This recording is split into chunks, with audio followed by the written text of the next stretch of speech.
Hello বন্ধুরা, তোমরা সবাই কেমন আছো? আশা করি অনেক ভালো আছো। সো আমিও অনেক ভালো আছি। আফরিন কিচেন উইথ বিল স্টোরিতে তোমাদের সকলকে স্বাগত জানাই বন্ধুরা। তো আজকে আমি নতুন একটা রেসিপি নিয়ে হাজির হয়েছি তোমাদের সামনে। তো প্রথম থেকে শেষ অবধি ভিডিওটা দেখতে থাকো, আশা করি অনেক ভালো লাগবে। এখানে আমার আম্মু কিন্তু মাছগুলোকে বেছে নিচ্ছে সুন্দর করে। তো বাছা হয়ে গেলে মাছগুলোকে ধুয়ে নেব পরিষ্কার করে। তো এইদিকে চলে এসেছে, এই যে সবজি কাটছে আমার আম্মু। তো দেখতে পাচ্ছ বন্ধুরা কেমন করে সবজিটা কাটছে, মানে পটলটা কীরকম করে কাটছে। একটা সুন্দর করে একবার ছিলে নেওয়ার পরে আবারও একটা একটু অংশ সবুজ রাখছে। এরকম করলে কি হয়, দেখতে সুন্দর লাগে। আর এমনিতেও পটলের গায়ে যে খোসাটা আছে না, ওই খোসাতে ভিটামিনটা আছে। তো প্রতিটা সবজির খোসাতে কিন্তু ভিটামিন পাওয়া যায়, ভিটামিন থাকে। তো আমাদের খোসা বাদ দিয়ে খেতে হয় কিছু কিছু সবজি, বাট খোসাতে ভিটামিন থাকে। এখন এইগুলোকে পটলগুলোকে কিন্তু এরকম করে গ্রেটার দিয়ে গ্রেট করে নেব। তো দেখতেই পাচ্ছ বন্ধুরা, তো সমস্ত পটলগুলো কিন্তু এভাবে গ্রেট করে নেব। পটলগুলো গ্রেট করার পরে কিছু মশলা দিয়ে মাখিয়ে নেব। তো এখন এই যে বিচিগুলো আছে পটলের, এইগুলোকে বাদ দিতে হবে। তো তোমরা চাইলে রাখতেও পারো। তো আমার মনে হলো বাদ দেওয়া দরকার, মানে একটু কেমন লাগে খেতে, আমার ভালো লাগে না। তো ওই জন্য আমি বাদ দিয়ে দিলাম, তোমরা চাইলে রাখতেও পারো। তো সমস্ত পটলগুলো এইভাবে গ্রেট করে নেব আমি। দেখতে সুন্দর লাগছে, খুব সুন্দর লাগছে বন্ধুরা, দেখেই বুঝতে পারছো। ওই যে খোসাটা রেখেছিলাম সবুজ, কালারটা খুবই সুন্দর এসছে এই জন্য। তো এখানে কিন্তু টমেটো দিতে হবে। টমেটো কেটে নিয়েছে আম্মু, কাঁচা লঙ্কা কেটে নিয়েছে।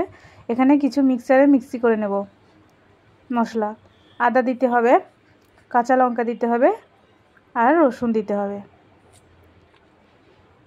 চলো মিক্সার করে নিয়ে আসি। তো তোমরা চাইলে শিলপাটাতেও বাটতে পারো বন্ধুরা। আম্মু এখানে পেঁয়াজ কেটে নিচ্ছে, পেঁয়াজ লাগবে বলে।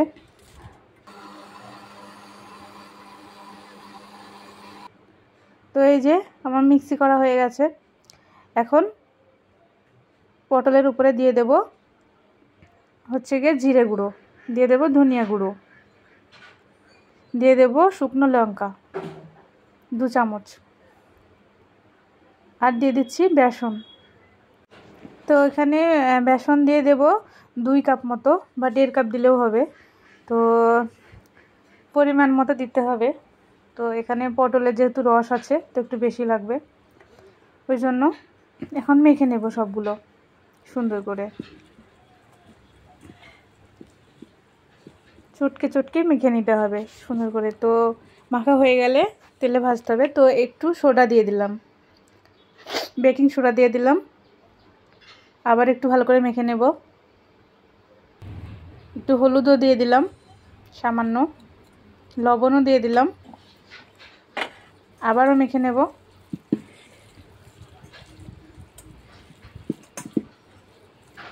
দেখতেই পারছো মাখা হয়ে গেছে আমার।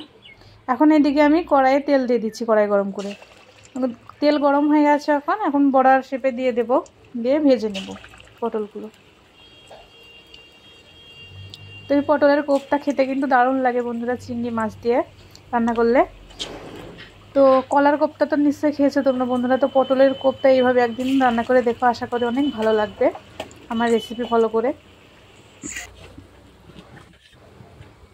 তো সব বড়াগুলো এইভাবে কিন্তু একই রকমভাবে লাল লাল করে ভেজে নেব।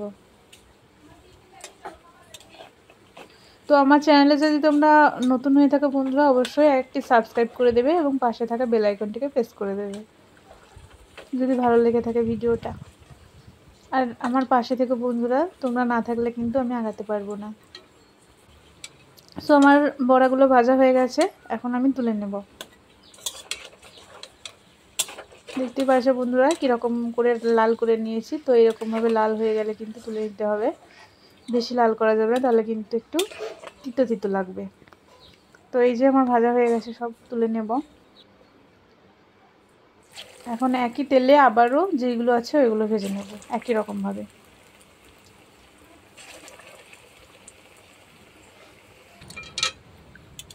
তো উল্টে দেব এগুলো, বেশি জাল করলে কিন্তু হবে না, মিডিয়াম, একদম মিডিয়াম থেকে লো আঁচে দিতে হবে, কারণ বেশি জাল করলে পুড়ে যাবে। এই যে ভাজা হয়ে গেছে এগুলোকে তুলে নেব।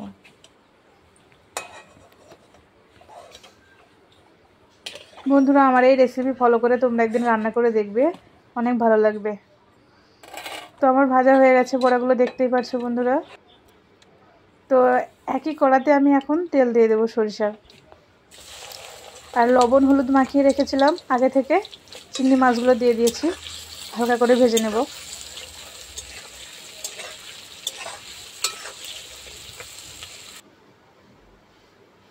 তো ভাজা হয়ে গেছে আমার হালকা করে, তো এখন তুলে নেব।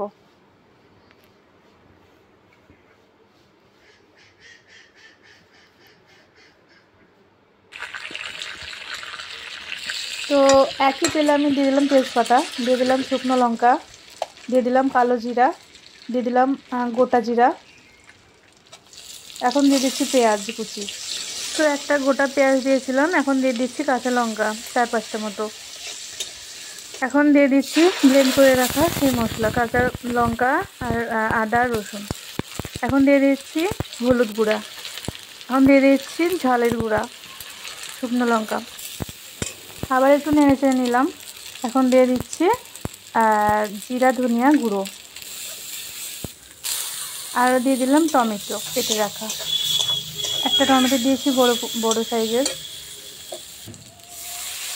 তো এখন একটু পানি দিয়ে আবারও নেড়ে চেড়ে নেবো সুন্দর করে। তো একদম হালকা আছে কিন্তু মশলাটাকে কষিয়ে নিতে হবে সুন্দর করে, যতক্ষণ না তেল ছেড়ে আসে মশলার গায়ে থেকে।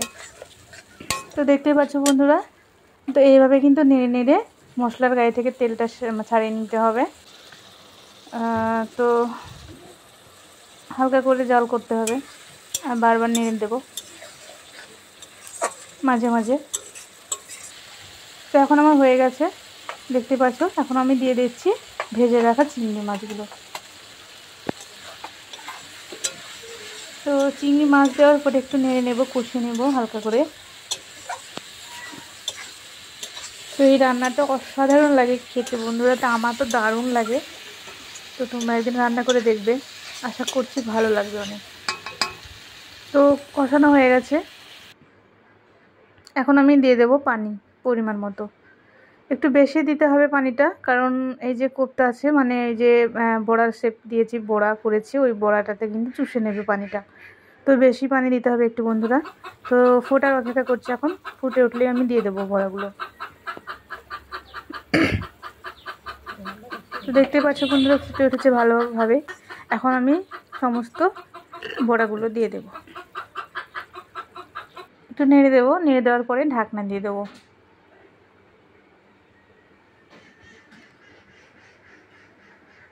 এই যে ঢাকনা দিয়ে দিলাম। তো এখন দেখবো ঢাকনাটা খুলে হয়েছে কিনা। তো দেখতে পাচ্ছ বন্ধুরা, মানে অনেকটাই ঝোল চুষে নিয়েছে, তো প্রায় হয়ে এসছে। তো লবণ হয়েছে কিনা দেখবো একটু, যদি না হয়ে থাকে একটু দিয়ে দেবো। আবারও একটু ঢেকে দিলাম। তো একদম লো আঁচে করে নেব। তো এখন আমি মশলা বেটে নেব, মশলা দিতে হবে। 3টে এলাচ দিয়ে দিলাম শিলপাটায়, এবং বেটে নেব। বাটা হয়ে গেছে, এখন দিয়ে দেব।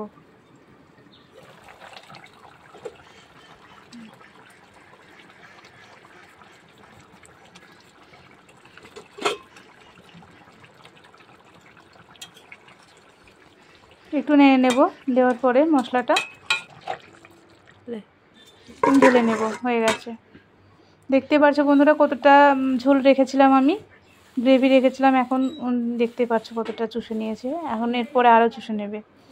চলো এখন খাওয়ার পালা, খেয়ে দেখবো কেমন হয়েছে। এই যে অসাধারণ লাগছে দেখতে বন্ধুরা, তো আশা করছি ভালো লাগবে। সো বন্ধুরা, ভিডিওটি শেষ অবধি দেখার জন্য অনেক ধন্যবাদ। তো একটু যদি ভালো লেগে থাকে তোমাদের, তো একটি লাইক কমেন্ট অ্যান্ড শেয়ারের আশা করছি। এবং ততক্ষণ ভালো থেকে সুস্থ থেকো, দেখা হচ্ছে নেক্সট কোনো ভিডিওতে। টাটা।